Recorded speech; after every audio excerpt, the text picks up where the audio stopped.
ও স্থাপকায় চ ধর্মস্য সর্বধর্ম স্বরূপিণে ও অবতার বরিষ্ঠায় রামকৃষ্ণায় তে নমঃ।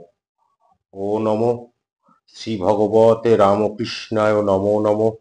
ও নমঃ শ্রী ভগবতে রামকৃষ্ণায় নমো নমঃ। ও নমঃ শ্রী ভগবতে রামকৃষ্ণায় নমো নমঃ। ধর্মের সংস্থাপক, সর্বধর্ম স্বরূপ, অবতার শ্রেষ্ঠ হে রামকৃষ্ণ, তোমাকে নমস্কার। ভগবান রামকৃষ্ণকে নমস্কার। ভগবান রামকৃষ্ণকে নমস্কার। ভগবান রামকৃষ্ণকে নমস্কার। রামকৃষ্ণকে নমস্কারের মধ্য দিয়ে আমরা আজকে শুরু করছি শ্রী শ্রী রামকৃষ্ণ কথামৃত পাঠ। শ্রী শ্রী রামকৃষ্ণ কথামৃত এমন একটি গ্রন্থ, আশা করব যে গ্রন্থ প্রত্যেকেই পাঠ করেছেন, প্রত্যেকের বাড়িতেই একটি করে রয়েছে। এখন প্রশ্ন হলো, তারপরেও এই গ্রন্থ পাঠ করার প্রয়োজনীয়তা কোথায়? এই গ্রন্থ পাঠ শোনার প্রয়োজনীয়তা কোথায়? আসলে এই গ্রন্থ হচ্ছে অমৃত গ্রন্থ। এই গ্রন্থের প্রত্যেকটি কথা, প্রত্যেকটি বাণী আমাদের অন্তরকে পরিশুদ্ধ করে। আমাদের জীবনের দর্শন এই গ্রন্থ। আপনি হতে পারেন আস্তিক, আপনি হতে পারেন নাস্তিক, আপনার ঈশ্বরে বিশ্বাস না থাকতে পারে, তারপরেও এই গ্রন্থ যদি পাঠ করেন, এই গ্রন্থ যদি শ্রবণ করেন, আপনার মন পরিশুদ্ধ হবে শুধু না, দেখবেন জীবনের ছত্রে ছত্রে এই গ্রন্থের বাণী আপনাকে পরিচালিত করবে। আমাদের জীবনে দেখবেন অনেক ছোট ছোট সমস্যা নিয়ে আমরা ভাবিত হই। আমরা প্রতিনিয়ত আমাদের মনকে পরিচালিত করি বিমুখে, যা ন্যায় নয়, যা সৎ নয়, সেই দিকে আমাদের মন কিন্তু মাঝে মাঝে ধাবিত হয়। কিন্তু এই গ্রন্থ যদি আপনি পাঠ করেন এবং ঠাকুর রামকৃষ্ণ যা বলে গেছেন তা যদি আমরা শ্রবণ করি এবং হৃদয়ঙ্গম করি, বারবার যে কথাটি প্রত্যেকটি আলোচনায় বলি যে আমরা যদি যে কোনো ধর্মীয় গ্রন্থের যে বাণী তা যদি আমরা হৃদয়ঙ্গম করি, তাহলে দেখবেন আমাদের জীবন, আমাদের আত্মা, আমাদের মন অনেক পরিশুদ্ধ হয়ে যায়। খুব সহজ ভাষায়, খুব সহজ উপমা দিয়ে ঠাকুর শ্রী শ্রী রামকৃষ্ণ আমাদেরকে জীবন দেখিয়েছে। জীবন কিভাবে কাটাবো, জীবনের সমস্যা থেকে কিভাবে উত্তরণ ঘটাবো, জীবনের বিভিন্ন সমস্যা, শ্রী শ্রী ঠাকুর রামকৃষ্ণ সেই কথাই বলেছেন শ্রী শ্রী রামকৃষ্ণ কথামৃতে। এই রামকৃষ্ণ কথামৃত পাঠ করার আগে আমরা একটু জেনে নিই, যিনি এই অমূল্য গ্রন্থটি সংকলিত বলা ভুল হবে, লিখেছেন, ঠাকুরের বাণী যিনি সংকলিত করেছেন, সেই শ্রীম সম্পর্কে আমরা একটু আলোকপাত করব। এই শ্রীম মহেন্দ্রনাথ গুপ্ত, যাকে আমরা শ্রীমন বলেই জানি, তিনি এই গ্রন্থটি রচনা করেছেন। এই শ্রীম ছিলেন কলকাতা রিপন কলেজের অধ্যাপক। কলকাতা, এবং তিনি মাস্টার মশাই নামক খ্যাত ছিলেন।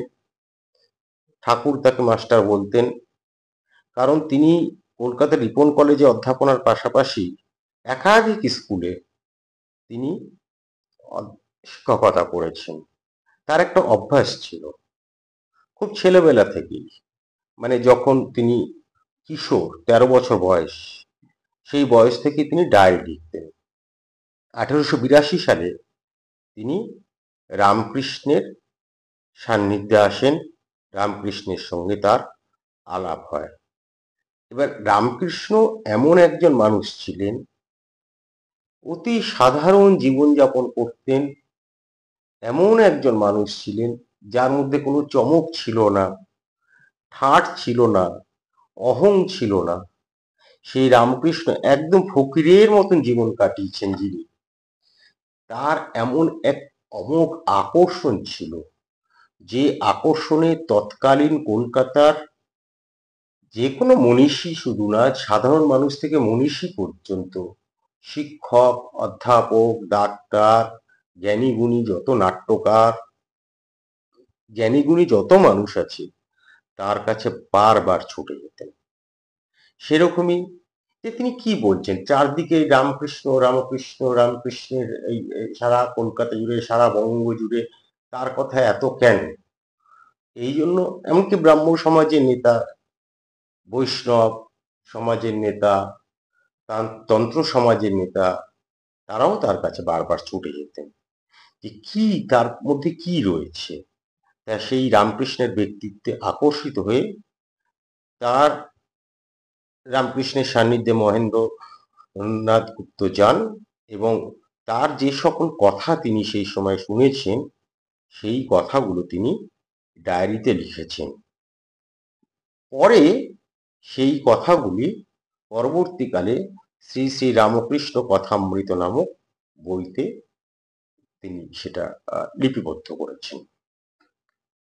এমনকি কি হয়েছে, তিনি তো খাতায় লিখতেন, ডায়েরিতে লিখতেন, খুব সংক্ষেপে লিখতেন, তার নিজের ভাষায় তিনি লিখতেন। হ্যাঁ, যখন এমনকি যখন নাকি লেখার কাগজ হয়তো গিয়ে তিনি কি করতেন, কাগজে সেগুলো নোট করতেন।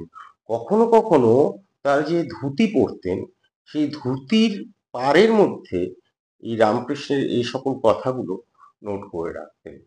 এবং এই কাজটি যে কত মহান, সেইটি আমরা এখন বুঝতে পারি। ঠাকুর তো আমাদের মাঝখানে সশরীরে আর নেই, তার মুখনিসৃত বাণী শোনার সুযোগ আমাদের নেই। সব মানে তিনি বলছেন এরকম সুযোগ আমাদের নেই, কিন্তু মুখনিসৃত বাণী পড়ার সুযোগ আমাদের করে দিয়ে গেছেন এই শ্রীমৎ। তা তিনি প্রথম দিকে কি করেছিলেন, তিনি ওগুলো ডায়েরি রাখার লিখতেন, কিন্তু কখনোই কি হয়েছে সেগুলো প্রকাশের তার কোনো পরিকল্পনা ছিল না।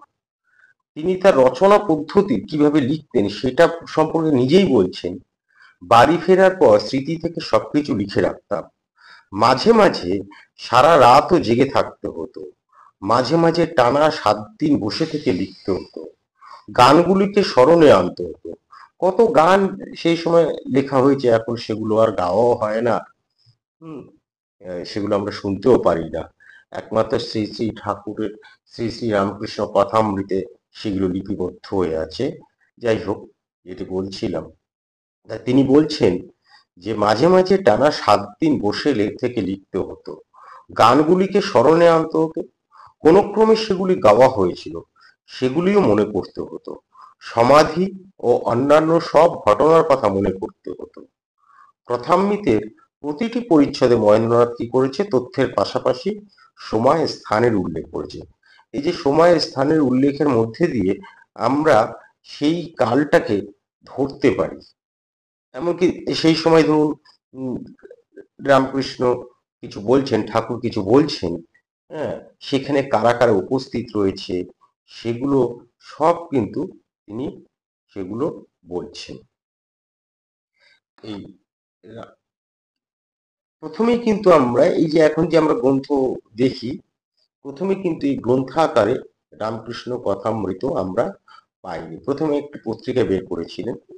হ্যাঁ, তা কথামৃতের প্রথম খণ্ড 1902 সালে প্রকাশের আগে কি হয়েছে, a leaf from the gospel of Sri Ramakrishna নামে একটা ছোট ইংরাজি পুস্তিকা প্রকাশিত হয়। এবার রামকৃষ্ণ পরমহংসের মৃত্যুর পর তার জনপ্রিয়তা বৃদ্ধি যখন খুব পেয়ে গেছে, তখন মহেন্দ্রনাথ নিজের ডায়েরিখানা প্রকাশের উদ্যোগ নিয়েছিলেন। তিনি আসলে ভেবেছিলেন যে রামকৃষ্ণের ঠাকুরের যে চিন্তা ভাবনা রয়েছে, সেই চিন্তা ভাবনা যে সঠিকভাবে যদি এই লোকের মধ্যে আমরা প্রচার করতে পারি, তাহলে কি হবে, মানব যে সমাজে হয়তো একটা পরিবর্তন সাধিত হবে। ঠাকুর যে বাণীগুলি বলে গেছেন, যে কথাগুলি বলে গেছেন, সেগুলো যদি আমরা মেনে চলতে পারি, এবং আমাদের এই সমাজ সম্পর্কে, মানুষের মনের সম্পর্কে, মানুষের আত্মার সম্পর্কে আমাদের ধর্ম প্রসঙ্গে শ্রী ঠাকুর রামকৃষ্ণ যে সকল কথাগুলো বলেছেন, হ্যাঁ, খুবই গুরুত্বপূর্ণ সেই সকল কথা, এবং সব থেকে বড় কথা, আমার আপনার ভাষায় তিনি কথাগুলো বলেছেন। অনেক উঁচুতে থেকে একটা বিশাল বড় মঞ্চের উপরে দাঁড়িয়ে তিনি বলছেন, তারা একেবারে মাটিতে নেমে এসে মাটির ভাষায়, আমাদের ভাষায় আমরা যাতে বুঝতে পারি সেই ভাষায় ঠাকুর এই কথাগুলি বলেছিলেন। তিনিও ভেবেছিলেন, এই শ্রীমা ভেবেছিলেন যে যদি আমরা এই ডায়েরিটা প্রকাশ করি, তাহলে এগুলো এই শ্রী শ্রী ঠাকুর রামকৃষ্ণের যে চিন্তা ভাবনা আছে, যে চিন্তাধারা আছে, যে দর্শন আছে, সেই দর্শন মানুষের মধ্যে সুন্দর করে পৌঁছে দেওয়া যাবে। আর যদি সেটা না করি, তাহলে তো আমার এই ডায়েরিতেই চাপা পড়ে থাকবে। এই জন্য তিনি মা সারদা দেবীর কাছে অনুমতি নেন। 1898 সাল থেকে 1902 সালের মধ্যে তার ডায়েরির যে বিভিন্ন অংশ, বঙ্গদর্শন, উদ্বোধন, হিন্দু পত্রিকা, সাহিত্য পত্রিকা, জন্মভূমি, হ্যাঁ, প্রভৃতি পত্রিকা এগুলো প্রকাশিত হয়েছিল। প্রথমে কিন্তু এই কথামৃত শব্দটি তার মধ্যে ছিল না। তত্ত্বমঞ্জরি পত্রিকার নাম ছিল কি, শ্রী শ্রী রামকৃষ্ণ লীলামৃত। প্রথমে এইটি তত্ত্বমঞ্জরি পত্রিকায় যখন প্রকাশিত হয়, তখন এর নাম হয় শ্রী শ্রী রামকৃষ্ণ লীলামৃত। শ্রী শ্রী রামকৃষ্ণ পরমহংসদেবের কথা 1899 থেকে শ্রী শ্রী রামকৃষ্ণ কথামৃতম, প্রথম 4টি খণ্ড যথা বেরিয়েছিল 1902 সালে, 1904 সালে, 1908 সালে আর 1910 সালে। এবার এরপরেই শ্রীমা অসুস্থ হয়ে পড়েন। অসুস্থ হয়ে যাওয়ার ফলে কি হয়, শেষ খণ্ডটি প্রকাশে অনেক দেরি হয়ে যায়। আমরা যখন পাচ্ছি 1902, 1904, 1908, 1910 সালে যখন 4টি খণ্ড প্রকাশিত হয়, এর অনেক দিন পর, মানে 22 বছর পর পঞ্চম খণ্ডটি বেরোয়। এরপরেও তিনি ভেবেছিলেন যে আরো কয়েকটি খণ্ড বের করবেন, কিন্তু সেটি আর হয়নি, আর বের করা যায়নি, কারণ তিনি ততদিনে আমাদের মধ্যে থেকে লোকান্তরিত হয়েছেন। শ্রী শ্রী মায়ের যে অনুমতি নিয়েছিলেন, সেই অনুমতি পত্রটা আপনাদেরকে আমি শোনাই।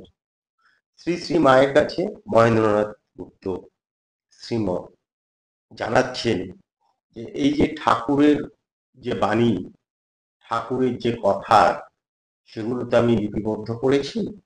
এবার যদি আমি সেগুলো গ্রন্থাগারে প্রকাশ করতে চাই, আপনার অনুমতি আছে কিনা? তখন শ্রী শ্রী মা লিখছেন, বাবা জীবন, তাহার নিকট যাহা শুনিয়াছিল সেই কথাই সত্য, ইহাতে তোমার কোনো ভয় নাই। একসময় তিনি তোমার কাছে ওই সকল কথা রাখিয়াছিলেন, এক্ষণে আবশ্যক মতো তিনি প্রকাশ করাইতেছেন। আসলে শ্রী শ্রী মা উপলব্ধি করেছিলেন যে ঠাকুর স্বয়ং চাইছে তার এই কথাগুলি প্রকাশিত হোক, তাই তিনি বলছেন যে এক্ষণে আবশ্যক মতো তিনি প্রকাশ করাইতেছেন। ওই সকল কথা ব্যক্ত না করিলে লোকের চৈতন্য হইবে না জানবে। আসলে তাই তো, আমাদের চৈতন্যের জন্যই তো, চৈতন্য বলতে জ্ঞান, সেই জ্ঞানের জন্যই ঠাকুর এই কথাগুলি বলেছেন। আবারও বলি, যদি শ্রী শ্রী রামকৃষ্ণ কথামৃতে যদি আপনি পড়ে না থাকেন এখনো পর্যন্ত, আপনি পড়ুন, সম্ভব না হলে শুনুন। শুধু ভক্তি চ্যানেলে নয়, অনেক চ্যানেলেই এর সুন্দর পাঠ হয়, হ্যাঁ, সেইগুলো শুনুন। শুনলে দেখবেন যে আপনার জীবন দর্শনটাই পাল্টে যাবে। তিনি চেয়েছিলেন যে চৈতন্য হোক, বিনোদিনীকে যেমন ভাবে বলেছিলেন যে তোর চৈতন্য হোক, ঠিক সেরকমই তোমার নিকট যে সমস্ত তাহার কথা আছে, তাহা সবই সত্য। আমি একদিন তোমার মুখে শুনিয়া আমার বোধ হইল যে তিনি ওই সমস্ত কথা বলিতেছেন। এই অনুমতিপত্র শ্রীমকে দিয়েছিলেন শ্রী শ্রী মা। আজকে আমরা সেই গ্রন্থটি পাঠ শুরু করব। প্রথমে আমরা পাঠ করব প্রথম পরিচ্ছদ। প্রথম পরিচ্ছদে আমরা দেখতে পাব শ্রীম ঠাকুর বাড়ি গিয়েছেন। এটা ঠাকুর বাড়ি বলতে দক্ষিণেশ্বরের মন্দিরের কথাই বলা হচ্ছে। সেই ঠাকুর বাড়ি গিয়ে একটি সুন্দর বর্ণনা করছেন, একটি সুন্দর বর্ণনা দিচ্ছেন দক্ষিণেশ্বরের। এখন তো আমরা সবাই দক্ষিণেশ্বরে গিয়েছি, দক্ষিণেশ্বরে আমরা যাই। তা সেই সময় দক্ষিণেশ্বর এখনকার মতো ছিল না। সময়ের সঙ্গে সঙ্গে পরিবর্তন হয়েছে, সবকিছুই যেমন পরিবর্তন হয়, মন্দিরের পরিবর্তন হয়েছে। মন্দির চত্বরের, মূল মন্দিরের তো পরিবর্তন হয়নি, করা যায় না। তা মন্দির চত্বরের পরিবেশ, প্রকৃতি সবই পরিবর্তন হয়েছে। তা সেই সময়টা আমরা পৌঁছে যেতে পারি। কেমন ছিল সেই মন্দির, দক্ষিণেশ্বর মন্দির, সেই দক্ষিণেশ্বর মন্দিরে আমরা পৌঁছে যেতে পারি সেই সময়টা আমরা এই শ্রীমর এই বর্ণনা থেকে।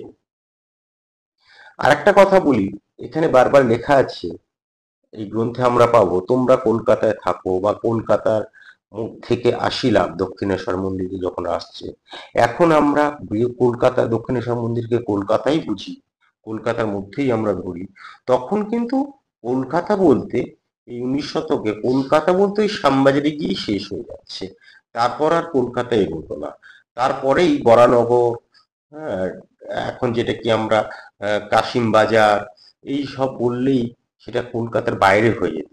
স্বাভাবিক দক্ষিণেশ্বর ছিল তখন কলকাতার বাইরেই। ফলে দক্ষিণেশ্বর বোঝাতে দক্ষিণেশ্বরের যে কোনো মানুষজন, স্বয়ং ঠাকুরও বলতেন যে তোমরা কলকাতা থেকে এসেছো। তা সেই বাড়ির, সেই দক্ষিণেশ্বরের ঠাকুর মন্দিরের আমরা কিছুটা সুন্দর একটি বর্ণনা আমরা এখানে পাবো, সেইটি আমরা এখন পাঠ করছি। দক্ষিণেশ্বরে ঠাকুর শ্রী রামকৃষ্ণ। প্রথম পরিচ্ছেদ, কালীবাড়ি ও উদ্যান। শ্রী রামকৃষ্ণ দক্ষিণেশ্বরে কালীবাড়ির মধ্যে কি কি থাকছে এই পরিচ্ছেদে, সেইটি প্রথমে সংক্ষেপে লেখা আছে, সেটি আমরা প্রথম বলছি। শ্রী ঠাকুর দক্ষিণেশ্বরে কালীবাড়ির মধ্যে চাঁদনি ও দ্বাদশ শিব মন্দির, পাকা উঠান ও বিষ্ণুঘর, শ্রী শ্রী ভবতারিণী মা কালী নাট মন্দির, ভাড়া, ভোগঘর, অতিথিশালা ও বলিদানের স্থান, দপ্তরখানা, ঠাকুর শ্রী রামকৃষ্ণের ঘর, নহবত, বকুলতলা ও পঞ্চবটি, ঝাউতলা, বেলতলা ও কুঠি, বাসন মাজার ঘর, গাজীতলা, সদর ফটক ও খিড়কি ফটক, হাঁসপুকুর, আস্তাবল, গোশালা ও পুষ্পোদ্যান, শ্রী রামকৃষ্ণের ঘরের বারান্দা, আনন্দ নিকেতন। আমরা এই প্রথম পরিচ্ছদে এইগুলির বর্ণনা আমরা পাবো। এর কিছু কিছু জিনিস এখন আমরা জানি আর পাবো না, দেখতে পারবো না, হ্যাঁ, অধিকাংশই রয়েছে। যেদিন গিয়েছিলেন, যেদিন প্রথম লেখা শুরু হচ্ছে, বর্ণনা শুরু হচ্ছে, সেদিন হচ্ছে রবিবার। শ্রীম লিখছে, আজ রবিবার, ভক্তদের অবসর হইয়াছে, তাই তাহারা দলে দলে শ্রী শ্রী পরমহংসদেবকে দর্শন করিতে দক্ষিণেশ্বরের কালীবাড়িতে আসিতেছে। সকলেরই অবারিত দ্বার। যিনি আসিতেছেন, ঠাকুর তাহারই সহিত কথা করিতেছেন। সাধু, পরমহংস, হিন্দু, খ্রিস্টান, ব্রহ্মজ্ঞানী, শাক্ত, বৈষ্ণব, পুরুষ, স্ত্রীলোক সকলেই আসিতেছেন। ধন্য রানী রাসমণি, তোমারই সুকৃতি বলে এই সুন্দর দেবালয় প্রতিষ্ঠিত হইয়াছে। আবার এই সচল প্রতিমা এই মহাপুরুষকে লোকে আসিয়া দর্শন ও পূজা করিতে পাইতেছে। তা এইটা সত্যি দক্ষিণেশ্বর এখনো সবার জন্য কিন্তু অবারিত। যে কোনো মানুষ, সে যে ধর্মেরই হোক, যে বিশ্বাসের মানুষই হোক, তিনি হতে পারেন আস্তিক, তিনি হতে পারেন নাস্তিক, তিনি হতে পারেন খ্রিস্টান, তিনি হতে পারেন হিন্দু, সবার জন্য ব্রহ্মজ্ঞানী, শাক্ত, বৈষ্ণব, সবার জন্য কিন্তু দক্ষিণেশ্বরের মন্দির অবারিত। এটি এখন না, সেই ঠাকুরের সময় থেকেই, শ্রী শ্রী ঠাকুর রামকৃষ্ণের সময় থেকেই এই পদ্ধতি চালু রয়েছে। আসলে শ্রী শ্রী ঠাকুর ছিলেন এই জাগতিক ধর্মচর্চা, যেটা আমাদের মানে ধর্মীয় বিভাজন, মানবদের মানব বিভাজন, সমাজ বিভাজন, এগুলো সব ঊর্ধ্বে। এগুলো তিনি বিশ্বাস করতেন না, মানতেন না। আমরা এই গ্রন্থটি পাঠ করলে সেটি আমরা দেখতে পারব। তা রবিবার ভক্তদের অবসর হয়, অর্থাৎ ভক্তরা ছুটি পেয়েছে সেদিন তার কাজের থেকে, তারা সবাই গিয়েছে ঠাকুরকে দর্শন করতে। চাঁদনি ও দ্বাদশ শিব মন্দির। চাঁদনি বলতে শামিয়ানা বোঝায়, চাঁদের আলো যেমন বোঝায়, জ্যোৎস্না রাতকে যেমন বোঝায়, তেমনি শামিয়ানাকে বোঝায় চাঁদনি। কালীবাড়িটি কলকাতা হইতে 2.5 ক্রোশ উত্তর। ওই যে বলছিলাম কলিকাতা, কলিকাতা বলতে তখন ওই সামবাইরে গিয়ে কলকাতা শেষ, সেইখান থেকে 2.5 ক্রোশ দূর উত্তরে হবে, উত্তর দিকে যাচ্ছে, ঠিক গঙ্গার উপরে। নৌকা হইতে নামিয়া সুবিস্তৃত সোপানাবলী দিয়া পূর্বস্ব হইয়া উঠিয়া কালীবাড়িতে প্রবেশ করিতে হয়। এখন সেই ব্যবস্থাই রয়েছে, দেখবেন গঙ্গার ধাপে ধাপে সিঁড়ি নেমে গেছে, সেখান থেকে উঠে আমরা কালীবাড়িতে প্রবেশ করি। এই ঘাটে পরমহংসদেব স্নান করিতেন। সোপানের পরেই চাঁদনি, যে সেখানে ঠাকুরবাড়ির চৌকিদারেরা থাকে, তাহাদের খাটিয়া, আম কাঠের সিন্দুক, 2-1টি লোটা সেই চাঁদনিতে মাঝে মাঝে পড়িয়া আছে। সুন্দর বর্ণনা দেখুন, তাই না? যে একেবারে নিখুঁত একটি বর্ণনা শ্রীমৎ দিয়েছেন, যে মন্দিরে ঢুকে তিনি কি দেখতে পাচ্ছেন তার একটি সুন্দর ছবি এঁকেছেন। এবং সেই সময় যেরকম ছিল, হ্যাঁ, যে চৌকিদারেরা রয়েছেন, দারোয়ানেরা রয়েছেন, সোপানের পরে চাঁদনি, তারা সেখানে তাহাদের খাটিয়া, আম কাঠের সিন্দুক, 2-1টি লোটা সেই চাঁদনি মাঝে মাঝে পড়িয়া রয়েছে। পাড়ার বাবুরা যখন গঙ্গা স্নান করিতে আসেন, কেহ কেহ সেই চাঁদনিতে বসিয়া খোশ গল্প করিতে করিতে তেল মাখেন। যে সকল সাধু ফকির, বৈষ্ণবী অতিথিশালার প্রসাদ পাইবেন বলিয়া আসেন, তাহারাও কেউ কেউ ভোগের ঘণ্টা পর্যন্ত এই চাঁদনিতে অপেক্ষা করেন। কখনো কখনো দেখা যায় গৈরিক বস্ত্রধারী ভৈরবী ত্রিশূল হস্তে স্থানে বসিয়া আছেন। তিনিও সময় হইলে অতিথিশালায় যাইবে। চাঁদনিটি দ্বাদশ শিব মন্দিরে ঠিক মধ্যবর্তী। আপনি একটু চোখ বন্ধ করে ছবিটা বোঝার চেষ্টা করুন। ঘাট থেকে উঠে এসেছি, দুদিকে ছটি ছটি করে শিব মন্দির, আর ঠিক তার মাঝখানে চাঁদনি। সেই চাঁদনিতে এই এত মানুষ অপেক্ষা করছে। এবং যদি দেখেন যে বিভিন্ন মানুষ, বিভিন্ন ধরনের মানুষ, বিভিন্ন সামাজিক অবস্থানের দিক থেকে খারাপ সেই সকল মানুষেরা, কখনো বৈষ্ণবী, পাড়ার বাবুরা থেকে শুরু করে আবার তান্ত্রিক পর্যন্ত, তন্ত্র সাধনায়, শৈব সাধনায় যিনি রপ্ত, তিনি পর্যন্ত সেইখানে অপেক্ষা করছেন। তন্মধ্যে 6টি মন্দির চাঁদনির ঠিক উত্তরে, আর 6টি চাঁদনির ঠিক দক্ষিণে। নৌকোযাত্রীরা এই দ্বাদশ মন্দির দূর হইতে দেখিয়া বলিয়া থাকে, ওই রাসমণির ঠাকুর বাড়ি। এখন আর সেই কথা আমরা বলি না, এখন দক্ষিণেশ্বরে শিব মন্দিরই বলি।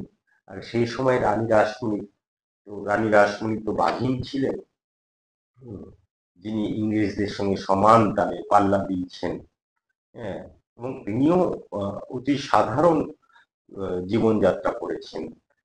সেই ভক্তিমতী ছবিটা দেখলেই মন একেবারে ভক্তিতে পরিপূর্ণ হয়ে যায়। তার ছবি দেখলে, তার মূর্তি দর্শন করলে, কলকাতার কার্জন পার্কের ওখানে রানী রাসমণির একটি মূর্তি রয়েছে, সেইটি দর্শন করলে দুহাত আপনা থেকেই কপালে উঠে আসে। মহিষী, তিনি তার নামই খ্যাত ছিল তখন দক্ষিণেশ্বরের কালী মন্দির। এবং কত সংগ্রামের মধ্যে দিয়ে এই কালী মন্দিরকে, তিনি যেহেতু ব্রাহ্মণ ছিলেন না, কত সংগ্রামের মধ্যে দিয়ে, কত লড়াইয়ের মধ্যে দিয়ে তার যে কালী মন্দির প্রতিষ্ঠিত করতে হয়েছিল, সেটি আলাদা একটা পর্যায়, আলাদা একটা পর্ব আমরা ভবিষ্যতে নিশ্চয়ই করব, যদি আপনাদের অনুমতি থাকে। যাই হোক, সেই নৌকো থেকে যেতে যেতে সবাই দেখে বলতেন যে ওই রামকৃষ্ণ রাসমণির ঠাকুর বাড়ি। এরপরে আসছে পাকা উঠোন ও বিষ্ণুঘর। চাঁদনী ও দ্বাদশ মন্দিরের পূর্ববর্তী স্টক নির্মিত পাকা উঠান, উঠানের মাঝখানে সারি সারি দুইটি মন্দির। উত্তর দিকে রাধাকান্তের মন্দির, তার ঠিক দক্ষিণে মা কালীর মন্দির। এই যে রাধাকান্তের মন্দির এখানে রয়েছে, রামকৃষ্ণ ঠাকুর কিন্তু মাতৃ সাধনার পাশাপাশি তিনি কৃষ্ণ পূজাও করেছেন। হ্যাঁ, তা বৈষ্ণব তিনি যেমন বৈষ্ণব মতে তিনি যেমন ভগবানের আরাধনা করেছেন, তেমন তন্ত্র মতেও তিনি ভগবানের আরাধনা করেছেন। এখানেই শ্রী শ্রী ঠাকুরের মহত্ব। সেই তার ঠিক দক্ষিণে মা কালীর মন্দির, রাধাকান্তের মন্দিরে শ্রী শ্রী রামকৃষ্ণ বিগ্রহ পশ্চিমাস্ত। সিঁড়ি দিয়া মন্দিরে উঠিতে হয়, মন্দির তল মর্মর প্রস্তরাবৃত। মন্দিরের সম্মুখস্থ দালানে ঝাড় টাঙানো আছে, এখন ব্যবহার নাই, তাই রক্ত বস্ত্রের আবরণ দ্বারা রক্ষিত। মানে একটা মন্দিরের সামনেই একটা ঝাড় টাঙানো আছে, এবং সেটি যেহেতু ব্যবহার করা হয় না, তাই একটি লাল কাপড় দিয়ে সেটিকে মুড়িয়ে রেখেছে। একটি দারোয়ান পাহারা দিতেছে। অপরাহ্নে পশ্চিমে রৌদ্রে পাছে ঠাকুরের কষ্ট হয়, তাই ক্যাম্বিসের পর্দার বন্দোবস্ত আছে। দালানের সারি সারি খিলানের ফুকর উহাদের দ্বারা আবৃত হয়। দালানের দক্ষিণ পূর্ব কোণে একটি গঙ্গা জলের জ্বালা। মন্দিরের চৌকাঠের নিকট একটি পাত্রে শ্রী চরণামৃত। ভক্তরা আসিয়া ঠাকুর প্রণাম করিয়া ওই চরণামৃত লইবেন। মন্দির মধ্যে সিংহাসন রূঢ় শ্রী শ্রী রাধাকৃষ্ণ বিগ্রহ। শ্রী রামকৃষ্ণ এই মন্দিরে পূজারীর কার্যে প্রথম ভর্তি হন 1857 থেকে 1858 খ্রিস্টাব্দ পর্যন্ত। গ্রাম থেকে এসেই তিনি কিন্তু ভবতারিণীর পুজো শুরু করেননি, তার দাদা সেটি করতেন। সেটি আবার একটি আলাদা পর্ব, আমরা অবশ্যই আলোচনা করব। প্রথমে যখন ঠাকুর এই আসেন দক্ষিণেশ্বরে, তিনি প্রথম পুজো শুরু করেন। এই যে আমরা তখন রাধাকৃষ্ণ বিগ্রহের যে কথা আমরা আলোচনা করলাম, মানে বর্ণনা পেলাম শ্রীমৎ মাধ্যমে, সেইখানেই তিনি প্রথম পুজো শুরু করেন। এরপর আসি শ্রী শ্রী ভবতারিণী মা কালী। দক্ষিণেশ্বর মন্দিরে সুন্দর পাষাণময়ী কালী প্রতিমা। মার নাম ভবতারিণী। শ্বেত কৃষ্ণ মর্মর প্রস্তরাবৃত মন্দিরতল ও সোপান উচ্চ বেদী। বেদীর উপরে রৌপময় সহস্রতল পদ্ম, তাহার উপর শিব সব হইয়া দক্ষিণ দিকে মস্ত, উত্তর দিকে পা করিয়া পড়িয়া আছেন। কি সুন্দর এই ভবতারিণীর বর্ণনা দিয়েছে দেখুন। আবারও বলি, বেদীর উপরে রৌপ্যময় সহস্রদল পদ্ম, তাহার উপর শিব সব হইয়া দক্ষিণ দিকে মস্তক।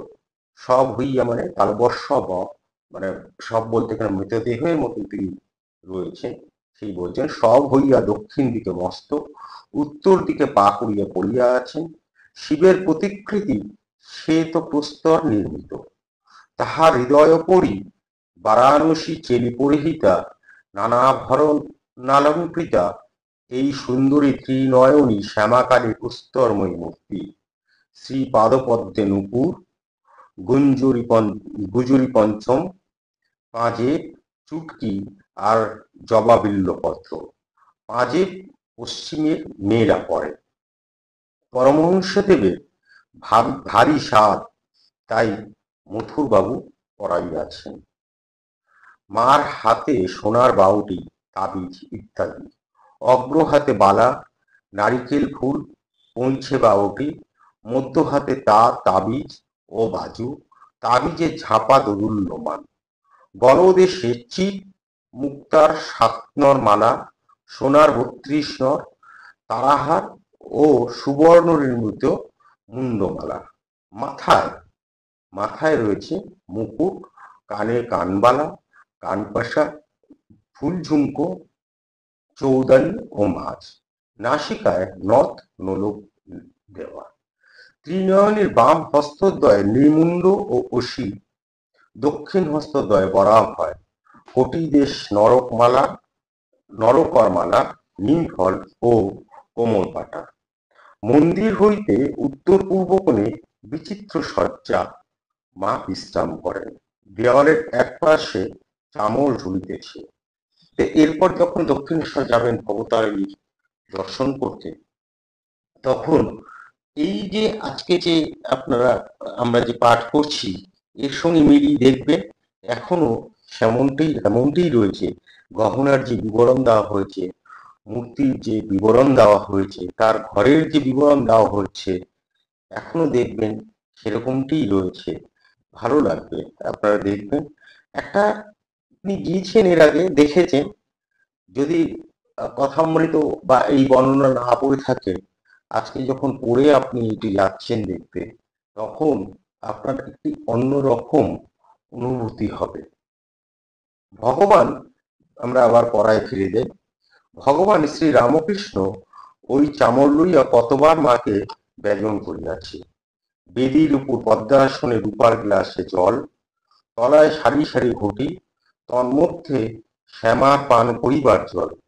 পদ্মাসনের উপর পশ্চিমে অষ্টধাতু নির্মিত সিংহ, পূর্বে গধিকা ও ত্রিশূল। বেদির অগ্নিকোণে শিবা, দক্ষিণে কালপুস্তরে বৃষ ও ঈশান কোণে হংস।